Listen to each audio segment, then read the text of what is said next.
we can hedge our portfolios.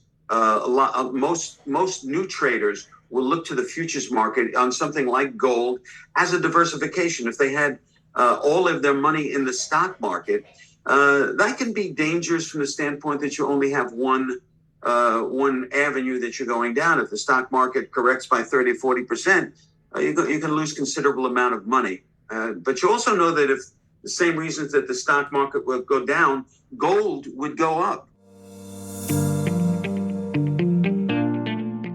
On this episode of Early Bird, Norman Hallett, CEO of The Disciplined Trader. Norman joins the podcast today to talk about why new investors should consider the futures market, including the advantages of trading in the futures market. If you're an investor looking to stay on top of the latest market trends, then you're listening to the right podcast. This is Early Bird, and I'm your host, Stephen Lerner. Before we get to today's discussion, let me tell you how you can save time and beat the market through Early Bird, a free daily email newsletter featuring commentary about the latest trends in stocks, cryptocurrency, and equity crowdfunding. Early Bird is designed to help individual and non-professional investors stay on top of all of the critical investing trends. The newsletter is 100% free and is sent to your email box each weekday morning. Subscribe to Early Bird for free at www.earlybird.email. Once again, that's earlybird.email. And now, today's discussion. All right, Norman, welcome to the Early Bird podcast. How are you doing today? Good, Stephen. Thanks for having me. Well, thank you for joining. It's great to have you on. We're going to talk about the futures market and why novice investors may want to consider that in 2023. But before we get to that, Norman, in 30 seconds or less, what should the audience know about you and your background? Well, I've been around pretty much every sector of the investment and speculation market. I've worked for Payne Weber, no longer around. It's like a Merrill Lynch, like a Morgan Stanley type of a place. In any event, worked for them for a while. I run large option firms, but generally, I've managed money as what they call a commodity trading advisor, CTA. So I've got a lot of experience with different kinds of investments, for both conservative and the futures market, which is a much more speculative way of investing. Great way, great background, and great segue into what we're going to talk about. Let's talk about that right now. What are the futures market? How exactly would you define that for investors out there? Well, the futures market is really a speculative arena. It's actually a place where farmers originally would hedge their crops.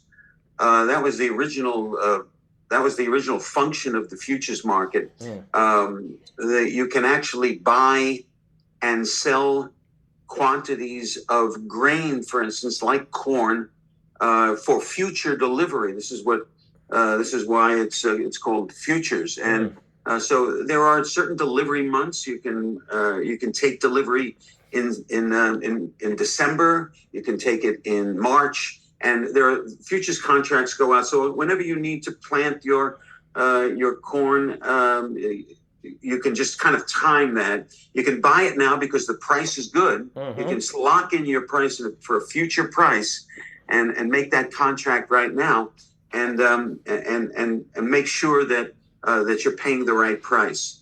That's a good thing because prices change all the time. Now, speculators, where I suggest that traders who are unfamiliar with the futures market learn about it. Where futures comes in is that we can act as either of the ends. We can be the farmer, or we could be the buyer of grain. So we can be the buyer or seller, whether it's gold, silver, wheat, corn, even currencies and stock indexes. So there are all kinds of ways to apply the futures market through these future contracts. Interesting. I think you've said the word farmer more times now than any other time ever ever uttered on the history of this podcast. So thank you. I think so. Let's give an example. When you talk about the futures market, especially as it sounds like you're talking about commodities, could you give an example of what an investor might do? Sure. I think gold is probably the easiest example. Now, there are different size futures contracts of gold, but let's just take the standard 100 ounces of gold contract.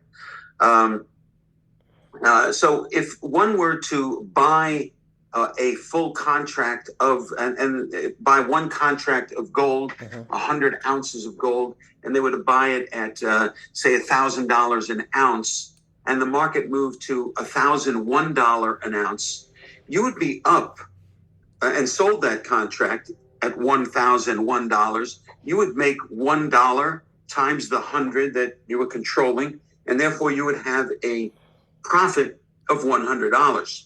Conversely, if you bought a futures contract for, say, delivery in December, you can buy a futures contract at, say, $1,000, and it goes down to $999. Well, now you've lost $100. And if you sell that contract at $999, you've realized your $100 loss. So you don't have to stick around for the end date. You can buy and sell these contracts minute by minute, second by second, and take responsibility for the movement of the contract times whatever the control value is. And in my case, in the case of this example, it was 100 ounces of gold. So, it's a great way to diversify a portfolio, especially larger ones. New traders or new individuals who are looking to take advantage of the gold market may choose the mini contract of 10 ounces of gold. And if you believe that gold is going up because the war in Ukraine will be extended, then go ahead and buy 10 ounces of gold at its current price, which is about $1,900 an ounce. Now, you don't have to come up with all of that money.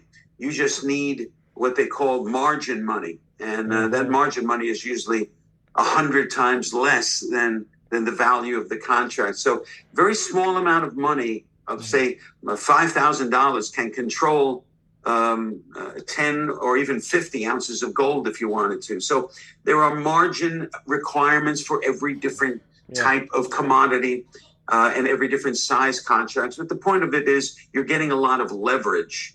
And so you can, rather than owning one ounce of gold for $1,900, you could take that same $1,900 and say buy 10 ounces in a futures contract and allow it to accelerate and earn or lose much more. So, I mean, that's really wonderful. I guess all the advantages that you could get with trading in the futures market. Let's talk about some of those. Well, what are the benefits of choosing to be an investor in futures? I'd imagine liquidity could be one of them, but what are some of the advantages that you see for traders in this particular market?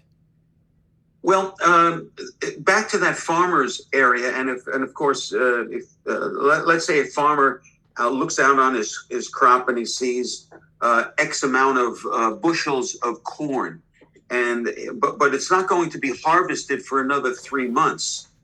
But the price that corn is going for right now would be a terrific price for that corn operator, for the corn farmer, if he could just lock in that price. Well, you can do that by selling. The farmer would sell that same amount, X amount of gold in the future right now for delivery 3 months from now. So they're locking in that price. Now, if once it goes to the market, if the actual price is less than the price is now, they'll actually have made money if it's greater than the futures contract offsets that. So it's kind of a defensive balance. But for the speculator like you and I, we can hedge our portfolios.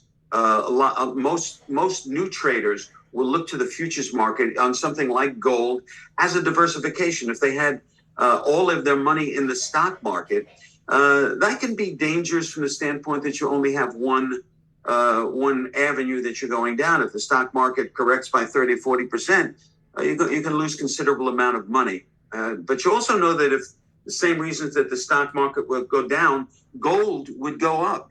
So it would make sense to take 5 or 10% of your money and buy gold, enough gold to hedge the other 90%, because now you have leverage.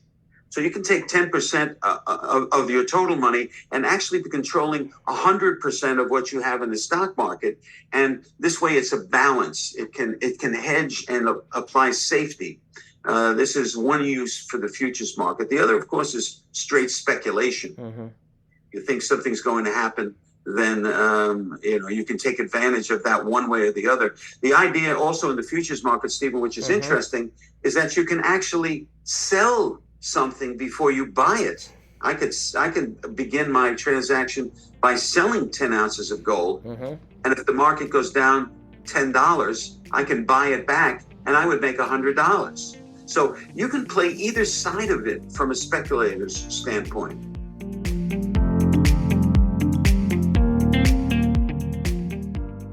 Good to know. When we return, we'll hear from Norman about the risks associated with the futures market and a look at futures trading in 2023. But first, let me tell you how you can become a more informed investor through Early Bird, a free daily email newsletter. Early Bird has commentary on the latest events and trends in stocks, cryptocurrency, and crowdfunding. With Early Bird's daily weekday email, investors can quickly stay on top of the trends and beat the market. Subscribe to Early Bird for free at www.earlybird.email. Once again, that's earlybird.email. And now, back to today's discussion. So, Norman, today we're talking about why novice investors should consider the futures market. We talked about the advantages and the benefits associated with this form of trading, but I wanted to talk about the disadvantages now.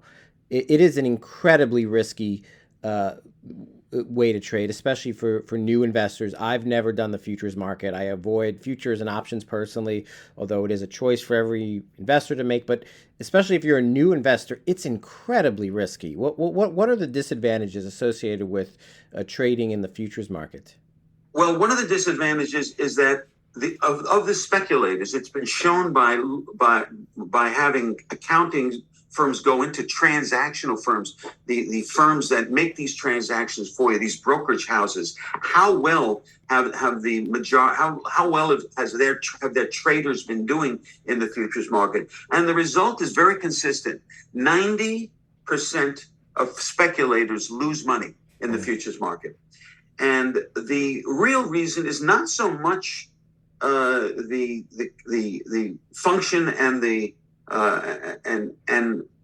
structure of the futures market, mm-hmm. but it's the mental and emotional control that you need in order to speculate at that level. Got it. But I feel like the market itself with futures, there are some fundamental issues with it.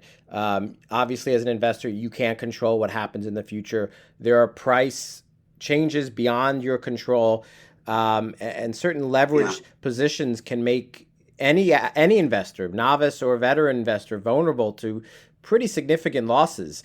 Isn't it true that futures markets are just riskier than investing in traditional stocks? Well, I don't think it's becoming less and less the case.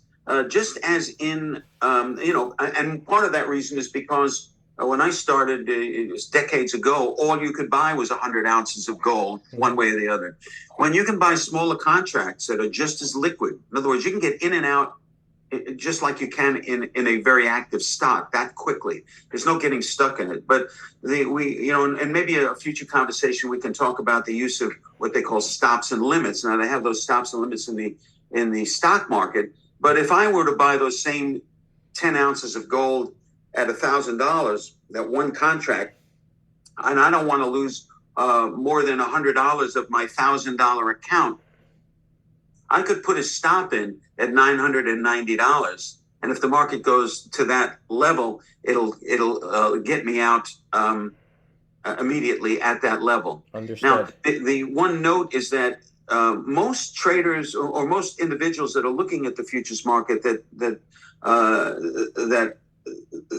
listen to the old futures market, your father's futures market, there were larger contracts, of course, but there were what they call slippage, where the volume wasn't there. Well, the volume is there right now, and so it's just as safe from a dramatic loss standpoint as is buying large numbers of shares of stock. So there's no really more risk. It's just the leverage needs to be appreciated and understood. It's there are those funds right now in the stock market that are 3x and 4x. Those kinds of, imagine a 10x where 1 point in the Dow equals 10 points in your contract with a in the stock market. So it's something that you need to understand, and it's I think it's getting more and more popular. The beauty of it really is that it's very clean. There's no doubt about what something is worth. You mentioned options. Yeah. In options there are premium prices. Sometimes a stock will go up and you don't really understand why the premium price didn't go up, and you thought you'd make money if the stock were moving in a direction. Well, there's no mystery in the futures market. Goes up $1 in gold, you're up $10. Goes down, you're down $10. So it's a very simple market to approach. It's just that you need to learn how to read charts. You need to learn how to be conservative, and most of all, you need to control what's between the ears. Got it. That's all great advice. 2023, the year we are in right now, looking at the market, overall solid so far.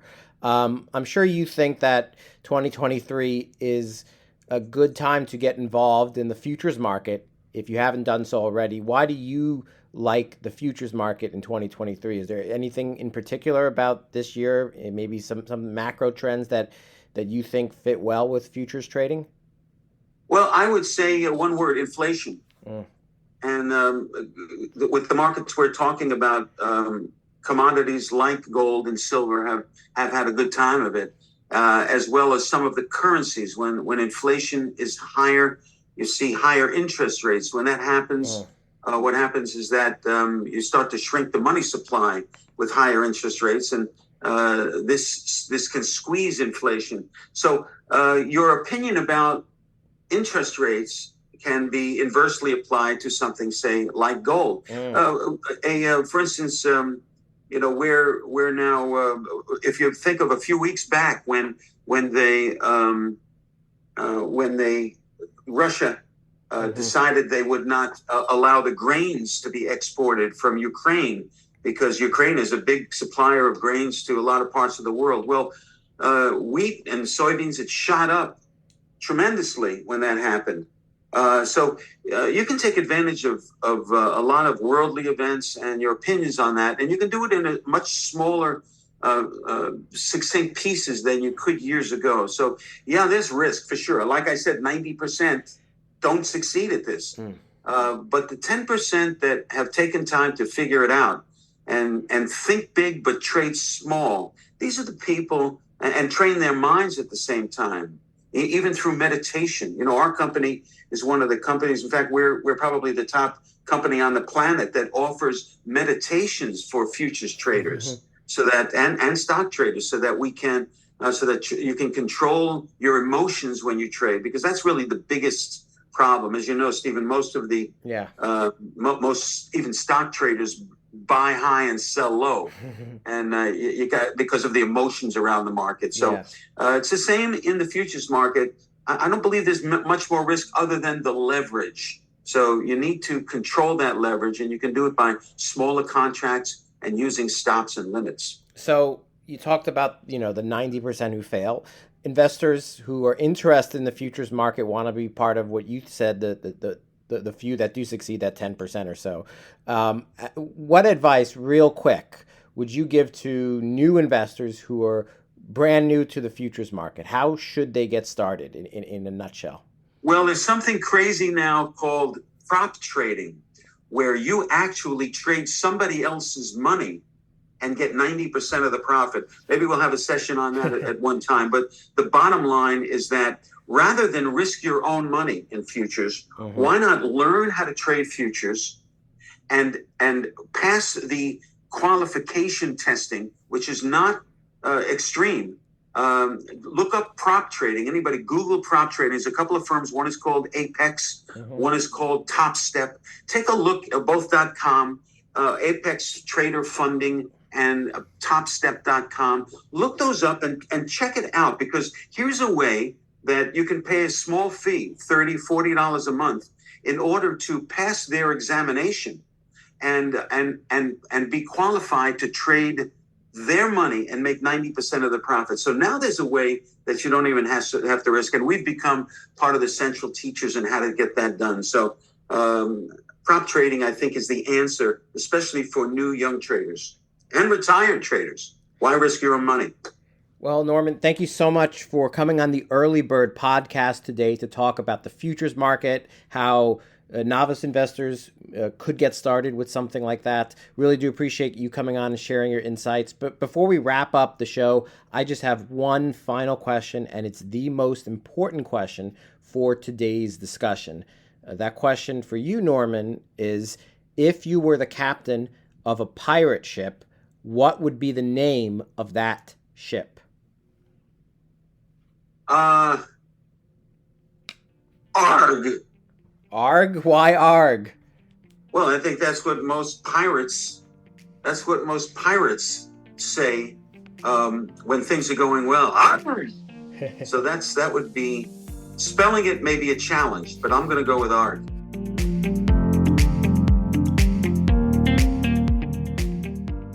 Thank you again to Norman Hallett for sharing your insights on the futures market. And thank you to everyone for listening to today's discussion. We'll be back next week for another episode of Early Bird. Have a great day.